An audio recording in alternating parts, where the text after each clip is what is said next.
someone on Instagram with a significant following posted an Angela Anaconda related meme, which got this huge comment thread going. A lot of people were talking about it, a lot of people remembered it, a lot of people were trashing it as to be expected, but a lot of people were also saying, hey, I love this show. People were willing to hear me out as to why I love the show so much and want to reboot it. So I'll start off by saying I'm really, really grateful that for a show that's really unpopular on the internet, people have been willing to hear me out as to why I love it so much, why I want to bring it back. I'm really, really grateful for that. I have not gotten any abuse related to my love for the show, so thank you so much, internet. I'm very grateful for that. That also furthers my belief that people do want to like this show, but don't understand it and are missing a few pieces of information. The other thing that came up a lot in this comment thread was two conspiracy theories. I'm going to talk about that this time. The first one was this viral post where someone talked about how the Digimon short caused their parents' divorce.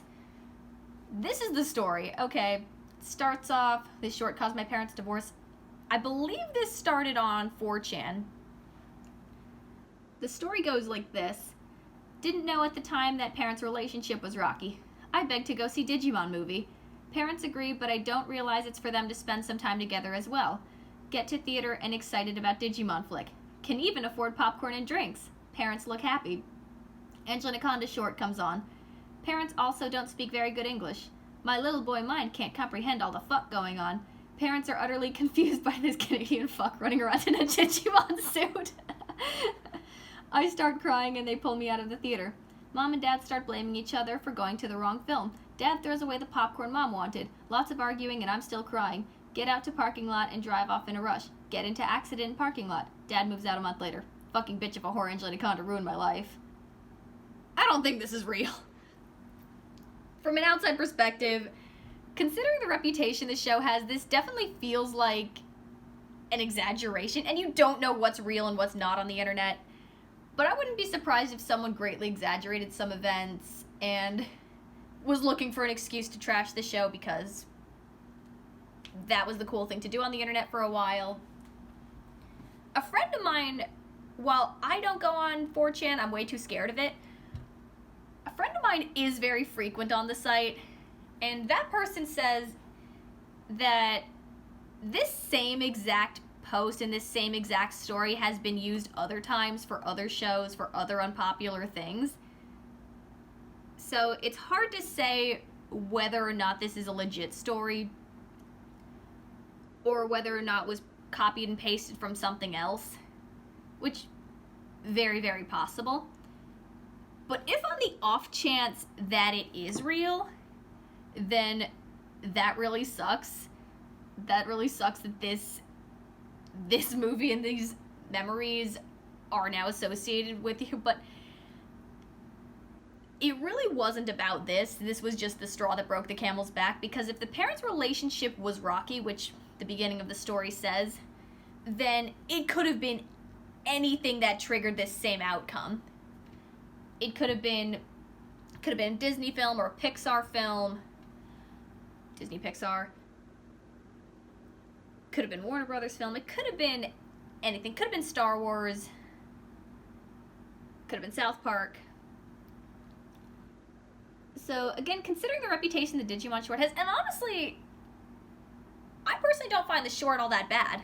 While it's not the strongest thing this show's produced, it's not as bad as everyone says it is. So, yeah, that if it's real, that sucks. But the parents' relationship was tense for a while, and it's not your fault, poster, if that's real.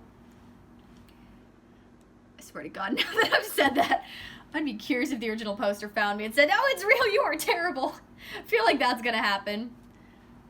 But especially with the way it's written, I don't think it's real, especially the part where they say, little boy mind can't comprehend all the fuck going on. Parents are utterly confused by this Canadian fuck running around in a Digimon suit. Which is a very funny sentence. Again, feels very dramatic, feels exaggerated, so. The other one was that dead kids or missing kids' faces were used to make the characters. That's not true. At all. Granted, I don't know how many people genuinely believe this or if it's just another excuse to trash the show, which, if I had to guess, that's what it seems like. But for people who are looking for confirmation in either direction who aren't sure whether or not it's real, here you go. Angela Anaconda's face model, her name is Jasmine Ellis. She was in another show called Horace and Tina, and you can follow her work. She is also very much still alive, by the way. You can actually see what she looks like now on her website. She's now a choreographer, film producer, still working. Meanwhile, Nanette's face model, Ruby Gillette, is still an actress and model. She has an IMDb page. She's very active with Instagram. I have actually spoken to her via email. She's nice. By the way, same thing with Gordy Reinhardt's face model, Kaylin Monroe. Also very nice. Also very much still alive. Now a VFX producer. Others, a lot of the background characters in Angela Anaconda, and this was told to me from the artists, a lot of the crew was used to make background characters in the show. Coach Reinhardt was director Doug Masters, who's credited on a lot of episodes. Other cast and crew were background characters and posters, extras. So a lot of it was also warped in Elastic Reality software, which is why it looks the way it does. The software used was discontinued. The production company is no longer around. So maybe that's where it came from. I'm actually so unclear where this particular rumor came from. Again, it feels like another excuse to trash the show, or maybe people were using their own imagination to explain its art style. I don't know. But I can safely say the face models are very much alive. Some of them don't have IMDb pages, but it could have also been, as with the case with some of the actors, this is something they did when they were kids but are no longer in entertainment at all. I was told that Johnny Abadiu's his face model was someone who worked on the animation crew. I've known someone else who did development on the show, was involved with this, and then left for another project. So that rumor, I'd be very curious as to where that one started. I still love the show. It's a unique show. It's not for everybody. But those are the answers to the conspiracy theories that have been brought up. Enjoy.